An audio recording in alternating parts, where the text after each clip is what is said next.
Alright guys, I'm here with my old friend Sheldon. Say hi. Hey, how you doing? Alright, me and Sheldon have known each other since we were in diapers. And him, have known this car. When did you get this car? Late 82, I think it was. Right, so right out of high school. Yeah, it's my second car ever. Yeah. Yeah, Yeah. okay. And you've owned it ever since? Yes. Alright, and when you bought it, It was all original. And I straight- didn't know they were going to go up in value. I would have never cut it up, but Yeah. it was a M-coated Cleveland car, 4-barrel Cleveland with a 3-speed manual. Yeah. okay. But this has been an evolutionary process. Because I can remember, God, it's been so long, but you got this car, and after high school, everybody goes their separate ways. Yeah. And the next time I saw this car, it was in your father's driveway on sawhorses. Yeah. Okay, the body. Yes. Right. I'd cut it apart and was working on doing the chassis. Okay, now in it, how far after the initial purchase did that process start? Probably 3 or 4 years, maybe. I did Right. a bunch of Okay, stuff in between. So but yeah. so I went into the service right out of high school. Right. Okay. All right. And so this started just about the time I was getting out. So when you first cut it up, I mean that's what you did. You jacked it up in the air and just Yeah, blew it up. I was just going to back half it at the time because the Cleveland, like, I've never always had traction issues. Yeah, So yeah. I was going to back Well, it half seems it. to me it didn't matter what you drove, you always had traction issues. I had a heavy right foot. Yeah, that El Camino. You The took me for Ranchero, yeah. a Ranchero. You took me for a ride in that Ranchero, and that was a 3-speed on a tree. Mm-hmm. And I remember we were on Jimmy Ann, Quite possibly. and we were doing like 70 miles an hour. You downshifted into second, and put the damn speedometer Yeah. at 110, and we had not accelerated. Yeah. I remember that. Yeah. You- Yeah. It only had a 3.0 gear, so it had a heck of a top end. Yeah, but you still had traction issues, and you surely figured out how to Yeah. Yeah. That helps a little bit. take care of the. Yeah. So how about the trunk? Is that key still work? Yeah. Do you have it on you? Yeah. I can grab it. Okay. But it's still evolving. Is the point? Oh, they always are. Yeah. But this, what you're looking at, 1982. So this is a 40-year evolutionary process right here. Hello. All right. Okay. All right. Okay. Good deal. Oh, okay. Got the keys. It's probably gonna be dirty in here. Oh 'cause- no. Yeah. Yeah. All right, but so did you start with the back half or? Yeah, I did. I started with the back half. I put a. Okay, so is this the back half that you? I mean. Yeah. Yeah. So 40 years ago, you back half this car. Yeah, I put an Austin subframe in the back, ladder bar. All right, and that was a 2x3 kit? rectangle. It was a kit, yeah. Okay. Yeah. All right. Very good. Those are some big old batteries. Yeah, I'm not a real big fan of the. You need both of them, or is that more weight?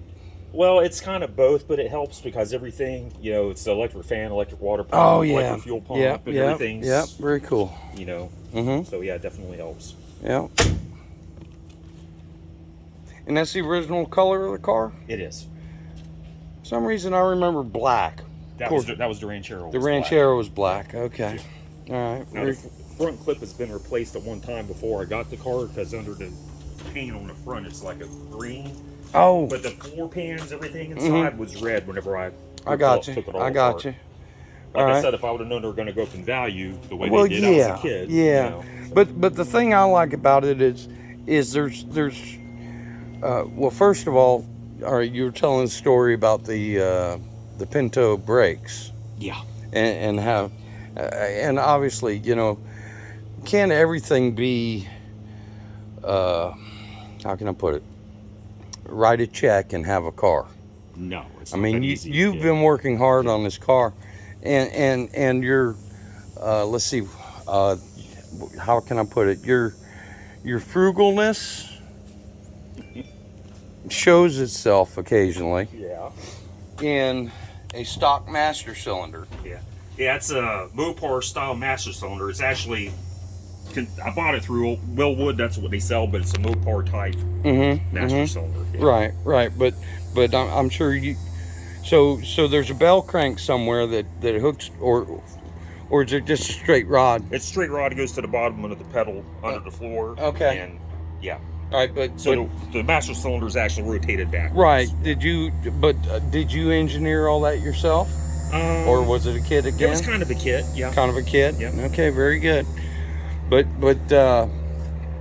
so once we did the back half, all right, what was the next step? I was going to leave with a Cleveland car, and a buddy of mine had a bunch of big block stuff. All right, and at And that he wanted point, my- it still had the front Yeah, suspension. it still had the shock towers and all. Right, and right. He wanted my Cleveland stuff, so I traded him for the big block Mhm. parts, and I figured we're going to need more room. Right. So I went ahead and decided to do the whole chassis. Okay.